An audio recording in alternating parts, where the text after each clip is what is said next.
सुस्वागतम सुस्वागतम. शैक्षणिक वर्ष 2020-21 मध्ये इयत्ता 12वीच्या इयत्तेमध्ये तुमच्या सर्वांचं खूप खूप स्वागत. आपण मराठी हा विषय शिकणार आहोत. मी तुम्हाला मराठी शिकवणार आहे. माझं नाव आहे श्रीमती वैदेही राम गोसावी. माझं शिक्षण झालेलं आहे MA BEd DEd. तर आज आपण मराठी शिकणार आहोत आणि आपल्या 12वीच्या मराठी पुस्तकामध्ये काय काय दिलेले आहे आपल्याला. पाठ आहेत, कविता आहेत, अजून काय आहे ते आपल्याला काय करायचं आहे, पाहायचं आहे. बघा, सर्वांनी कॅमेरे ऑन ठेवायचे आहेत. कॅमेरे ऑन ठेवायचे आहेत. हे आहे साहिल, कशिश, कॅमेरा ऑन.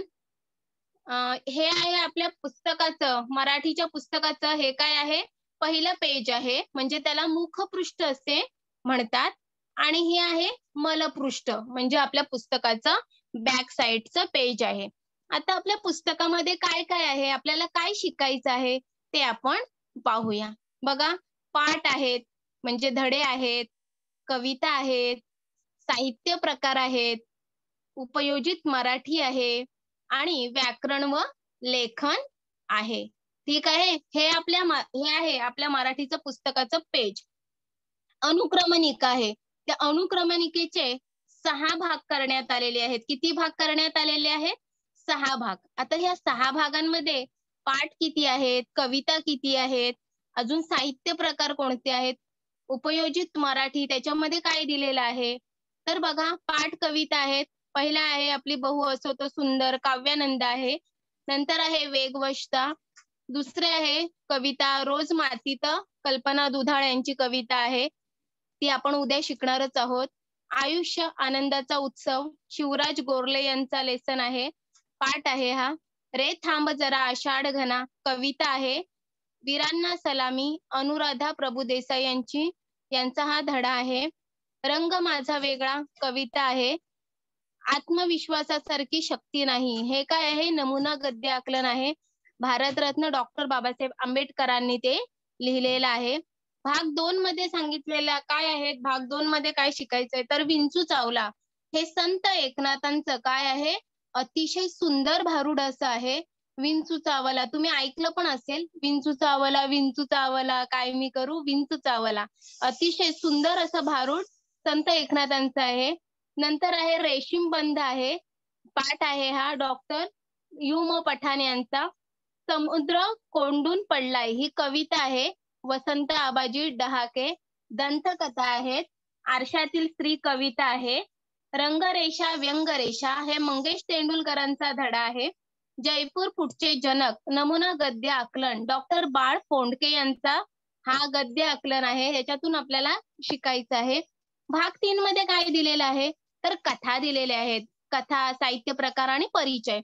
आणि त्या 2 कथा आहेत, एक शोध कथा आहे आणि एक गढी ही काय आहे, कथा आहे. अशा 2 कथा आहेत, त्या आपल्याला शिकायच्या आहेत. मग कथेमध्ये त्याची वैशिष्ट्ये काय आहेत, कथेची कथा कशा पद्धतीने लिहिली जाते ते आपल्याला शिकायचं आहे. भाग 4 मध्ये दिलेला आहे मुलाखत, उपयोजित मराठी. त्याच्यामध्ये काय आहे, मुलाखत आहे, माहिती पत्रक आहे, अहवाल आहे, वृत्तलेख, टीचर फीचर रायटिंग असं दिलेलं आहे. तर मुलाखत कशी घेतली जाते, कोणाची मुलाखत घ्यायची, त्याच्यामध्ये माहितीचे पत्रक असतं ते कशा पद्धतीने लिहिलं जातं, अहवाल कसे लिहिले जातात, हे आपल्याला काय करायचं आहे, पाहायचं आहे. साहिल पालवणकर, कॅमेरा ऑन कर बेटा.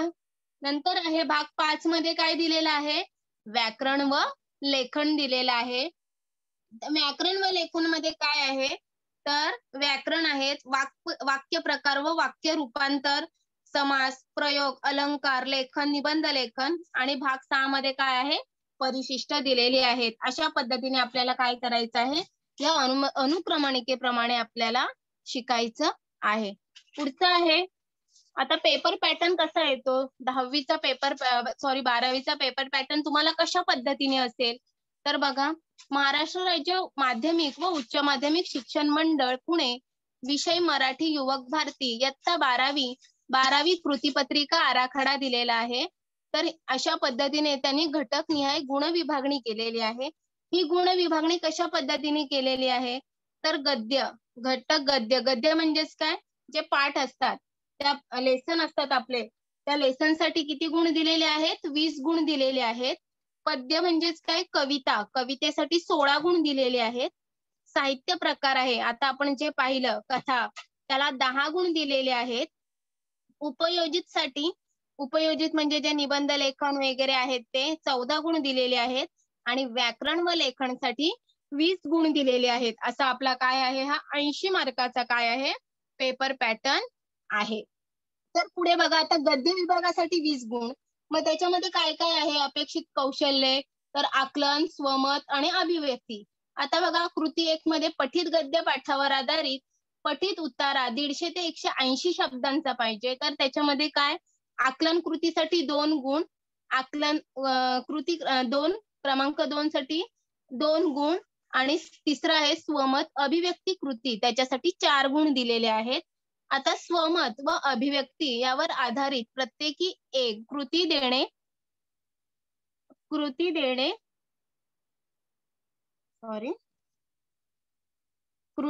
त्यापैकी आपल्याला एक सोडवणे अपेक्षित आहे. ह्याला किती गुण आहेत? 8 गुण आहेत. नंतर आहे पठित गद्य पाठावर आधारित आकलन कृती, त्याच्यासाठी 2 गुण. दुसरं आहे आकलन कृती, त्याच्यासाठी 2 गुण, आणि स्वमत अभिव्यक्ती कृती त्याच्यासाठी आहे 4 गुण.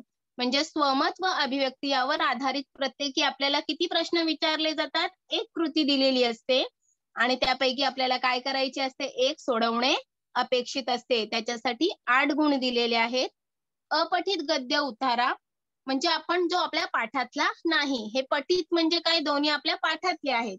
आणि हे अपठित म्हणजे पाठातलं नाही, तो असा बाहेरचा उत्तर असतो, पॅसेज असतो.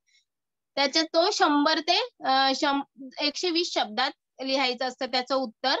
आकलन कृती 2 गुण, आकलन कृती 2 गुण, असे 4 गुण. बघा झाले का मिळून 20 गुण? 8 8 16 आणि हे 4 झाले. पद्यासाठी म्हणजे गद्यासाठी आपल्याला 20 गुण असतात. नेक्स्ट आहे पद्य विभाग म्हणजे कविता विभाग. कवितेसाठी किती गुण दिलेले आहेत? 16 गुण दिलेले आहेत. तर अपेक्षित कौशल्य काय आहेत? आकलन, अभिव्यक्ती, काव्य सौंदर्य आणि रसग्रहण. बघा, कृती 2 पठित पद्य पाठावर आधारित संपूर्ण कविता देणे अपेक्षित. आकलन कृती 2 गुण, आकलन कृती 2 गुण, आणि अभिव्यक्ती कृती त्याच्यासाठी 4 गुण, म्हणजे असे एकूण 8 गुणांचा आहे. आहे पठित पद्य पाठावर आधारित कृतीसाठी दिलेली कविता सोडून, म्हणजे ह्याच्यासाठी जी काही कविता दिलेली असेल ती सोडून दुसऱ्या काव्यपंक्तीचा काय करायचा असतो? आपल्याला अर्थ लिहायचा असतो. दुसऱ्या काव्यपंक्तीचा अर्थ लिहायचा असतो. नंतर आहे 4 काव्यपंक्ती देऊन त्यातील अर्थ उलगडून दाखवणे. 4 काव्यपंक्ती दिलेल्या असतात आणि त्यातील आपल्याला अर्थ, त्या पंक्ती म्हणजेच काय, ज्या कवितेच्या ओळी असतात ना, त्याचा अर्थ आपल्याला लिहायचा असतो. पठित पद्य पाठावर आधारित आणि आ कृतीसाठी किती आहेत? 4 गुण दिलेले आहेत. आणि दिलेल्या कविता सोडून उर्वरित कोणत्याही 2 कवितांवर कृती विचारणे व त्यापैकी एक सोडवणे अपेक्षित. काव्य सौंदर्यावर आधारित कृती 4 ते 6 काव्यपंक्ती दिलेली असतात बघा ह्याच्यामध्ये, किंवा रसग्रहणावर आधारित कृती. बघा, आता आपण उद्या रोज मातीत ही कविता शिकणार आहोत. तर ती कविता शिकत असताना त्या कवितेचं रसग्रहण कसं केलं जातं ते मी तुम्हाला सांगणार आहे. तर त्या पद्धतीने आपल्याला काय करायचं असतं? त्या प्रश्नाचं उत्तर लिहायचं असतं. नेक्स्ट बघा, विभाग 3 साहित्य प्रकार. कथा आपण जे पाहिलं ना, शोध आणि गूढ, ह्या काय आहेत? 2 कथा आहेत. तर त्या कथेवर प्रश्न विचारले जातील. कथेवर प्रश्न म्हणजेच कसे? तर त्या कथेची वैशिष्ट्ये सांगा, कथेचा मतितार्थ काय आहे, कथेचा भावार्थ काय आहे, ती एखादी कथा आहे तर ती त्या कथेमध्ये काय सांगितलेलं आहे, त्या प्रश्नांची उत्तरे तुम्हाला इथे लिहायची आहे. तर बघा, कृती 3 कथा साहित्य प्रकार परिचय सैद्धांतिक पठित उतारा 120 ते 150 शब्दांचा हवाय. आणि आकलन कृती 1, आकलन कृती 1, आकलन कृती 2, म्हणजे असे एकूण हा 4 गुणांचा आहे. आणि पठित कथांवर आधारित 4 कृती देणे, त्यांपैकी 2 सोडवणे अपेक्षित. प्रत्येक कथेवर 1 स्वमत व 1 अभिव्यक्ती कृती असणे अपेक्षित. स्वमतावर आधारित 2 कृती 3 गुण, आणि अभिव्यक्तीवर आधारित 2 कृती 3 गुण असे 6 गुणांचा हा आहे. म्हणजे एकूण हे झाले 10 गुण. कथेवर आधारित 10 गुण असतात. नेक्स्ट आहेत उपयोजित मराठी म्हणजे एकूण 14 गुण. आकलन, उपयोजन, कौशल्य, उपयोजित घटकांवर आधारित आकलन कृती. 1 ते 4 उपयोजित घटकांवर आधारित प्रत्येकी 2 गुणांसाठी 4 आकलन कृती देणे. त्यांपैकी 2 सोडवणे अपेक्षित. आणि उपयोजित घटकांवर आधारित उपयोजन कौशल्य कृती 10 गुण. 1 ते 4 घटकांवर आधारित प्रत्येकी 5 गुणांसाठी उपयोजन व कौशल्य यावर आधारित 4 कृती. त्यांपैकी आपल्याला किती सोडवायचे असतात? 2 सोडवणे अपेक्षित असते. पुढचा विभाग आहे व्याकरण. 20 गुणांसाठी आहे. आपल्या हातचे मार्क असतात व्याकरण म्हणजे. व्याकरण, परत निबंध असतात, हो की नाही? बघा, अपेक्षित कौशल्य काय? आकलन, उपयोजन, स्वमत, अभिव्यक्ती, भाषा सौंदर्य. व्याकरण घटक व वाक्प्रचार. व्याकरण घटक व वाक्प्रचार यांवर आधारित कृती देणे अपेक्षित. बघा, वाक्य रूपांतरसाठी म्हणजे होकारार्थी वाक्याचं नकारार्थी रूपांतर तुम्ही शिकला असाल आधी, तर ते कशा पद्धतीने केलं जातं? त्यासाठी 2 गुण आहेत. समास आहेत. समास वेगवेगळ्या प्रकारचे आहेत. ते आपल्याला शिकायचे आहेत आता पुढे पुढे. तर त्याच्यासाठी किती गुण दिलेले आहेत? त्यांनी समासासाठी 2 गुण दिलेले आहेत. परत अजून प्रयोग आहे 2 गुण. अलंकार आहेत वेगवेगळे. अलंकार दिलेले आहेत. त्या अलंकारासाठी देखील किती गुण आहेत? 2 गुण दिलेले आहेत. आणि जे वाक्प्रचार असतात, आपण लेसन शिकतानाच पाहतो वाक्प्रचार वेगवेगळ्या प्रकारचे आणि त्याचा अर्थ, त्याच्यासाठी 2 गुण दिलेले आहेत. असे हे 10 गुण. आणि निबंध लेखन आहेत. कोणत्याही एका विषयावर 200 ते 250 शब्दात आपल्याला निबंध लिहायचा असतो. तर ते निबंध किती? 5 पैकी 1 दिलेला असतो. त्याच्यातला पहिला निबंध आहे वर्णनात्मक निबंध. तर वर्णनात्मक निबंधामध्ये काय येतं?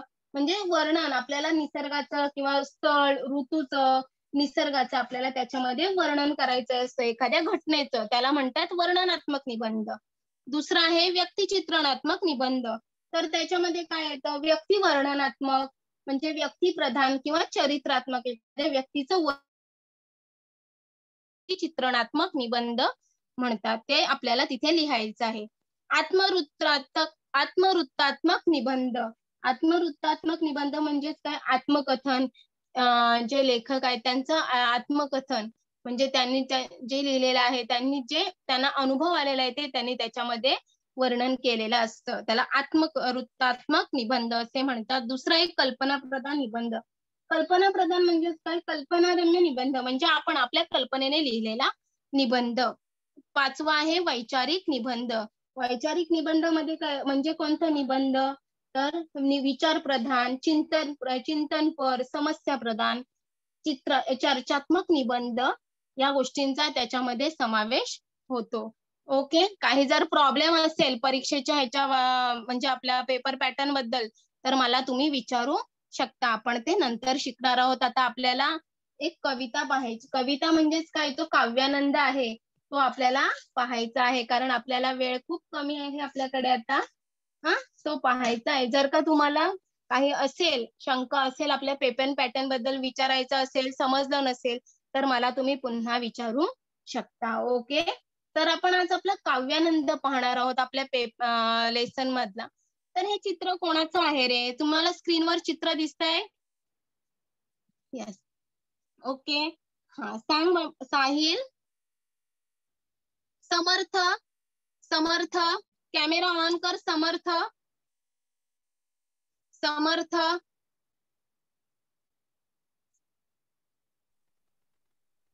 Chhatrapati Shivaji Maharaj. Yes, very good. Camera on कर बाळा.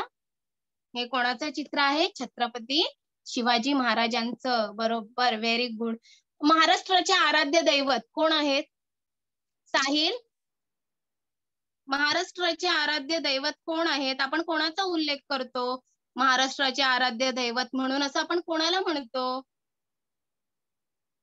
कोणाला म्हणतो? साहिल सांग.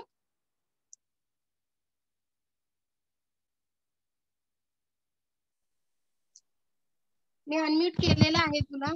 छत्रपती शिवाजी महाराज. छत्रपती शिवाजी महाराजांना. बरोबर, व्हेरी गुड.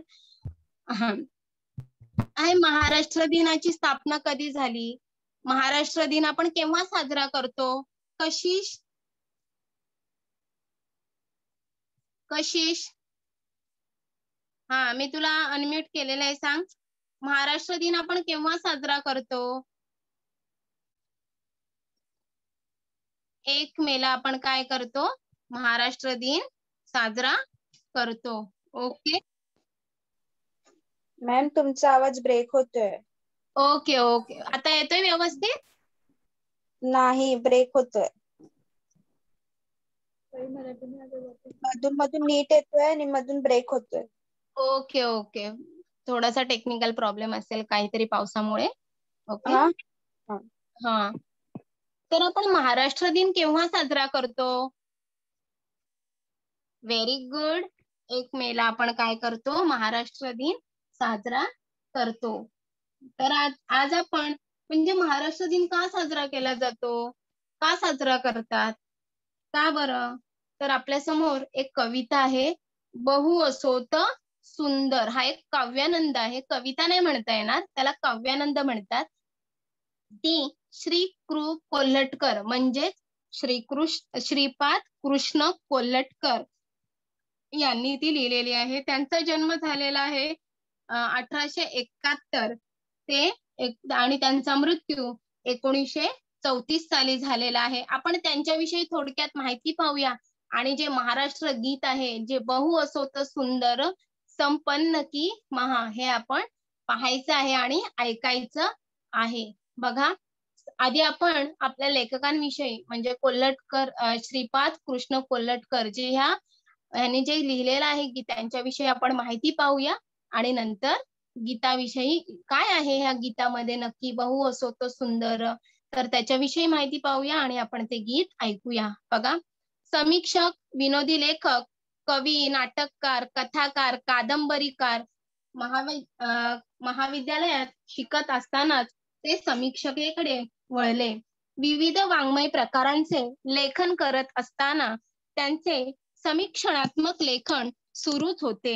कोल्हटकर यांची प्रतिभा बहुमुखी होती.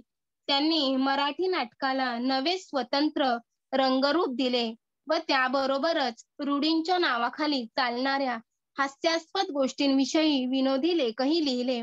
विनोदाचा शस्त्राप्रमाणे वापर व कालातील असा शुद्ध विनोद ही त्यांच्या विनोदाची वैशिष्ट्ये आहेत. म्हणजे कोल्हटकरांच्या विनोदाची ही काय आहेत? वैशिष्ट्ये आहेत. दुटप्पी की दुहेरी, श्याम सुंदर या कादंबऱ्या, गीतोपायन हा काव्यसंग्रह, आत्मवृत्त, काही कथा इत्यादी वाङ्मय निर्मिती, बहु असोत सुंदर संपन्न की महा ही त्यांची काव्यरचना महाराष्ट्र गीत म्हणून अतिशय लोकप्रिय आहे. बघा, जे आपण पाहणार आहोत ह्या गीताला कोणतं गीत म्हणतात? महाराष्ट्र गीत. म्हणजे महाराष्ट्र आपलं जे आहे राज्य महाराष्ट्र, आपण कोणत्या राज्यात राहतो? महाराष्ट्र राज्यात राहतो. तर त्या महाराष्ट्र राज्याचं हे गीत आहे ते कोणी लिहिलेलं आहे? श्रीपाद कृष्ण कोल्हटकर यांनी अतिशय लोकप्रिय हे गीत काय केलेलं आहे? त्यांनी त्याची रचना केलेली आहे. द्वितीय महाराष्ट्र कवी संमेलन पुणे तसेच 12वे महाराष्ट्र साहित्य संमेलन पुणे यांचे अध्यक्षपद काय केलेलं आहे? त्यांनी भूषवलेलं आहे. तर आपण आता थोडक्यात या गीताविषयी माहिती बघूया. तर काय आहे? आता महाराष्ट्र गीत आहे म्हणजे त्याच्यात नक्की काय असणार आहे? कोणाकोणाचा उल्लेख असणार आहे?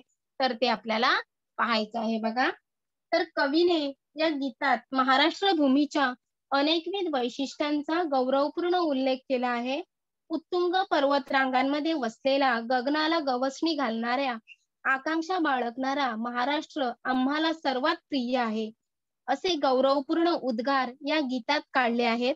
अंतःकरणाचे औदार्य, सद्गुणांची संपदा आणि नररत्नांची खाण असणारा महाराष्ट्र आम्हाला अभिमानास्पद आहे, हे कवीने अतिशय ओजस्वी वाणीत नमूद केले आहे. पराक्रम, भक्ती आणि वैराग्य या गोष्टी एकाच ठिकाणी आढळणारा प्रदेश ही महाराष्ट्राची वेगळी ओळख या गीतातून करून दिली आहे. अशा प्रिय महाराष्ट्र मराठी भाषेला लोक व्यवहारात गौरवाचे स्थान प्राप्त व्हावे, तसेच महाराष्ट्राच्या थोरवीचे मर्म सर्वांच्या मनात ठसावे अशी अपेक्षा कवीने व्यक्त केलेली आहे. बघा, हे महाराष्ट्र गीत आहे, ते काय करायचं आहे आपल्याला आता ऐकायचं आहे. ओके, तर आता ह्याच्यामध्ये आपण काय काय आहे ते बघितलेलं आहे. आता आपण डायरेक्ट काय करूया, ते गीत युट्यूब वरती ऐकूया. ओके, सर्वांनी नीट बसायचं आहे आणि आपण गीत ऐकायचं आहे. मी तुमच्या समोर आता स्क्रीन शेअर करते. स्क्रीन पाहायची आहे. ओके,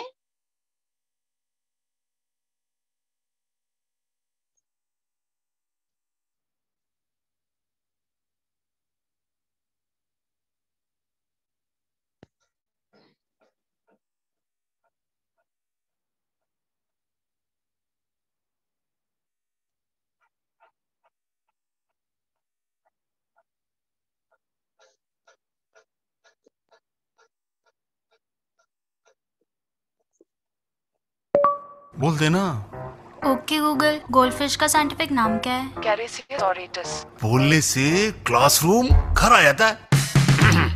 बोलते बोलते पता चल जाता है कि बिना इमली के सांभर कैसे बनेगा? पता हो किससे बोलना है तो बोलने से सब होगा। महाराष्ट्राचं हे सुवर्ण महोत्सवी वर्ष सर्वांना आवाज येतोय? कशिश निर्मिती, आवाज विकास येतोय? आणि परिपूर्णतेकडे वाटचाल करताना नव्या ओके. पिढीला सुद्धा आपल्या या महाराष्ट्र देशाचे गुणगान गाताना वाटत असतं.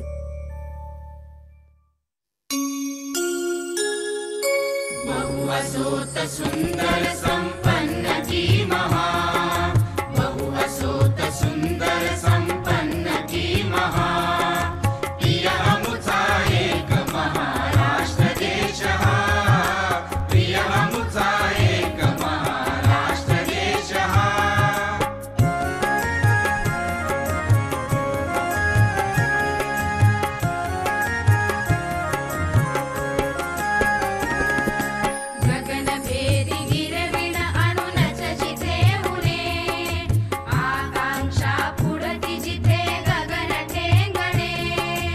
अटकेवरी जेथील तू रंगी जल पिणे, तेथ अडे काय जलाशयन धाविणे. पौरुषासी अटक गमे, पौरुषासी अटक गमे, जेथ दुस्सहा. प्रिय अमुचा एक महाराष्ट्र देश हा, प्रिय अमुचा एक महाराष्ट्र देश हा.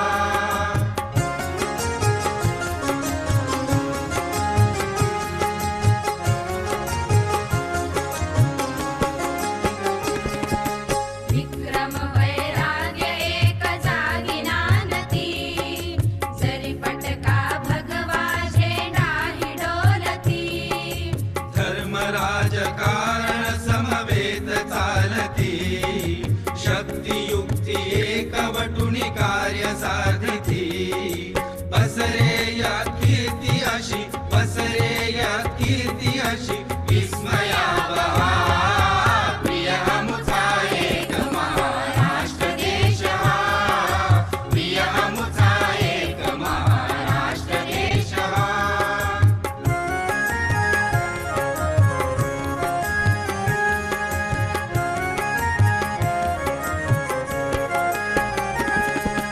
गीत मराठ्यांचे श्रवणी मुखी असो, स्फूर्ती दीप्ती धृती देत अंतरी ठसो.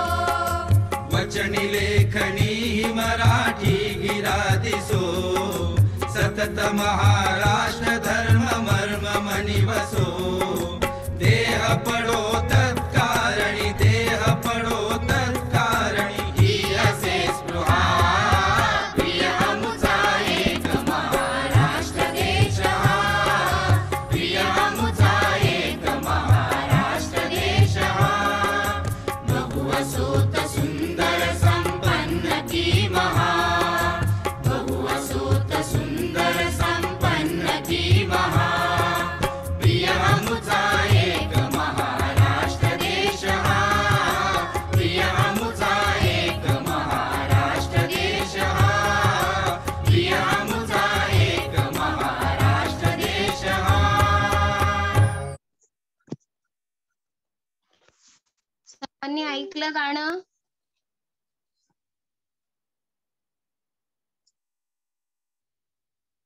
सर्वांना गाणं ऐकायला आलं? Okay, very good.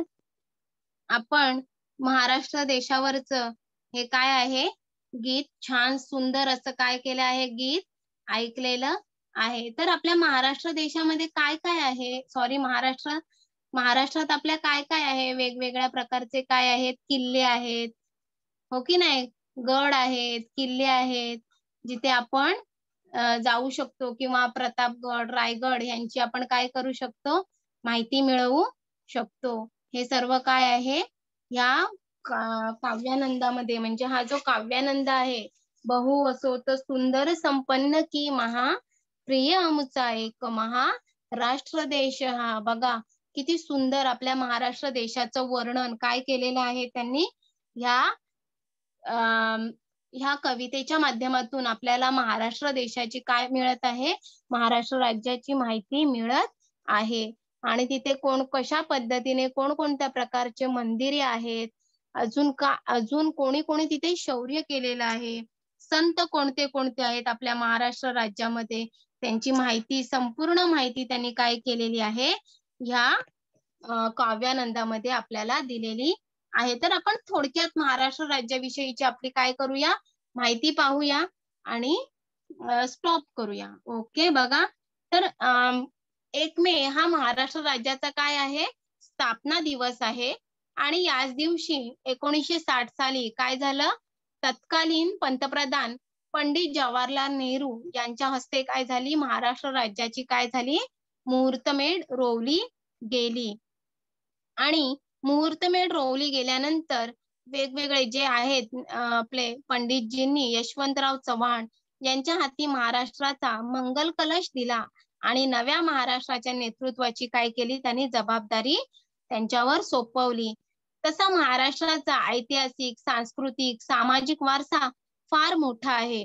राष्ट्रीय सभेच्या स्थापनेपासून देशाला स्वातंत्र्य मिळेपर्यंत आणि त्यानंतरही देशाच्या प्रत्येक विधायक उपक्रमात महाराष्ट्राने हिरिरीने काय केला आहे, सहभाग घेतला आहे. प्राचीन संस्कृतीचा वारसा सांभाळतानाच देशाच्या विकासातही योगदान दिले आहे. बघा महाराष्ट्राचा धार्मिक सुधारणांचा, सामाजिक सुधारणांचा इतिहास प्रेरणादायी आहे. राज्याचे विविधांगी भाव विश्व काय आहे, आपल्याला थक्क करणारे आहे. बघा महाराष्ट्रामध्ये कोण कोण अजून संत होऊन गेले, कोणी कोणी महाराष्ट्र राज्यासाठी काम केलं आहे. तर महाराष्ट्रात वेगवेगळ्या प्रकारचे संत देखील होऊन गेलेले आहेत. तर संत निवृत्तीनाथ, संत ज्ञानेश्वर, संत मुक्ताबाई, संत नामदेव, संत तुकाराम, समर्थ रामदास, संत गोरा कुंभार, संत सावतामाळी, संत एकनाथ, संत गाडगेबाबा, संत तुकडोजी महाराज अशा संतांच्या मांदियाळीने काय आहे, महाराष्ट्र मनाचे संवर्धन पोषण करण्याचा काय आहे, प्रयत्न करत आहे. सामाजिक विचार रुजवण्याचा प्रयत्न केला आहे. महात्मा फुले, सावित्रीबाई फुले, छत्रपती शाहू महाराज, डॉक्टर बाबासाहेब आंबेडकर, अण्णासाहेब कर्वे, कर्मवीर शिंदे, कर्मवीर भाऊराव पाटील यांसारख्या समाज सुधारकांनी देखील काय केलेलं आहे, समाज प्रबोधनासाठी अपार कष्ट काय केलेले आहेत. ओके.